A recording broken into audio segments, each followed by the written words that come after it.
Jesus said, this will be no problem, the tax thing. He said to his disciple, it's simple. Go fishing. Wow.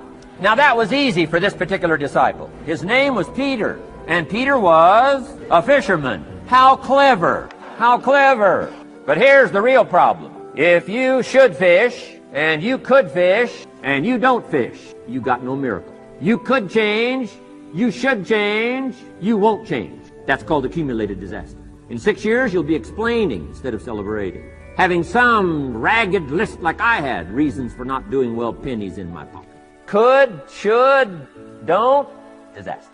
And if you'll just start the process of change, could, should, and will, you can start this whole process. And if you will, then put it into action. The miracle belongs to you. Jesus said to his disciple, it'll be simple. Go fishing, and the first fish you catch, look in his mouth. Peter said, okay. He was used to strange things happening in this relationship.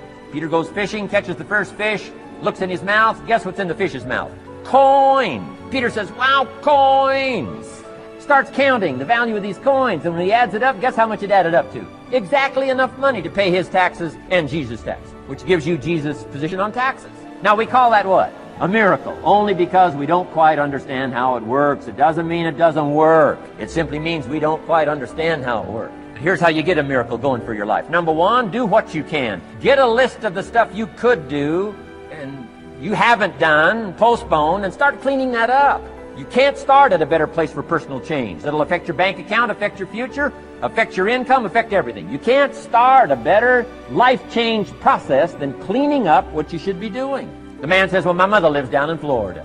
Should have written her 6 months ago. I just can't seem to get that letter written. I'm asking you to get that letter written, clean that up, and don't walk like other people walk. Don't postpone like other people postpone.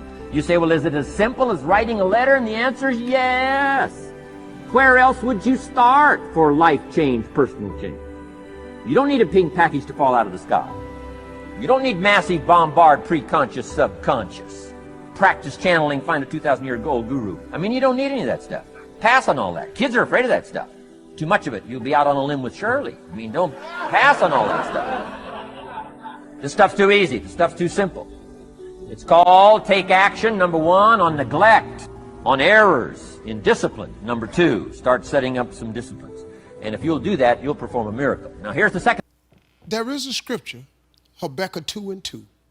It says, write the vision and make it plain, so that he who reads it will run to it. And even though it tarry means take a long time, wait for it, for surely it will come at an appointed time. That's in the Bible. That ain't in the rich people's copy. That's in everybody's Bible. The problem is everybody don't do it. But it's right there. But you got to do it. I'm just telling you, if you don't do it, it's too hard. It's almost impossible. That vision board has changed my life. Everything I put on my vision board, I get.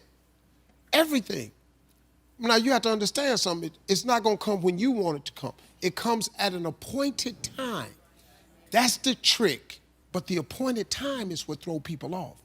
Because when you ask God for something, he sends it. He ships it immediately. Soon as you ask him something, you really believe he'll do it? He boxes it up and he ships it to you immediately. The problem with the package is he never gives you the date that the package is going to arrive. He doesn't do that. He doesn't do that. Because if he told you the date that the package would arrive, it would destroy the requirement he has of all of us, which is faith. Faith is the belief in things that you cannot see. So if you ask God for $1 million and he tell you I'm gonna give it to you in March of 2020, you wouldn't need no faith. You'd be talking to people crazy because you know in 2020, I'm finna be a millionaire. But he sent $1 million as soon as you ask for it. But it's going to come at an appointed time. The problem is people stop waiting on the package. Then when it get to you, because he delivers only to Faith Street, when he delivers to you on Faith Street, but you done stepped off of Faith Street, you over here on I don't see how circle. He don't ship there. Instead of staying on Faith Street, you done stepped over here to I don't believe it Boulevard, or it took too long Avenue, Then the package come to Faith Street. It's just like the post office and FedEx. If you ain't there to receive it, it got to go back. And I consider him a personal coach, an example of what we all can be when we make up our minds of living from our greatness as opposed to our fears. How many have some major goals you'd like to achieve? Raise your hands, please. Very good. I like to ask that question. There's no saying that says, if you aim at nothing in life, you hit nothing dead on the head. I've been looking at my life and reflecting on my life because 10 years ago, I was diagnosed with prostate cancer. I stand before you because of God's grace and mercy and faith, and knowing that as we work together, as we believe in the possibilities of the fact that healing takes place first within, then without, the possibility is unlimited of what we can do. I'm going to do a national tour called You Are More Powerful Than Cancer. One of the things I think doctors should never tell anyone they're terminally ill. I think what they should say is that my knowledge and ability to help you has terminated.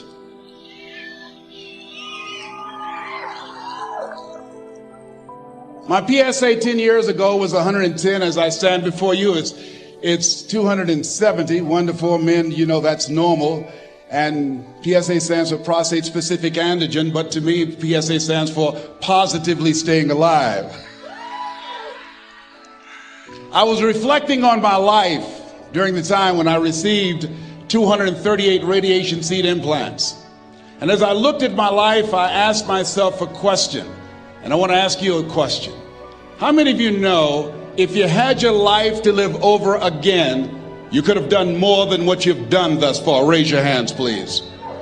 Now, that proves a point of what we do, what we accomplish, what we produce in life is only a tip of the iceberg of what's possible for us. I want you to think about some major goal that gives your life a sense of meaning right now. And as you're thinking about that, I want you to shake someone's hand on your right and your left and around you. Look them in the eyes and say with conviction, you have something special. Do that quickly now, please. Tell them you have something special. Yes. So now, I want you to join me right now. I want you to think about some major goal that you'd like to achieve. Something that gives your life a sense of meaning. Something that will give your life a sense of purpose and direction.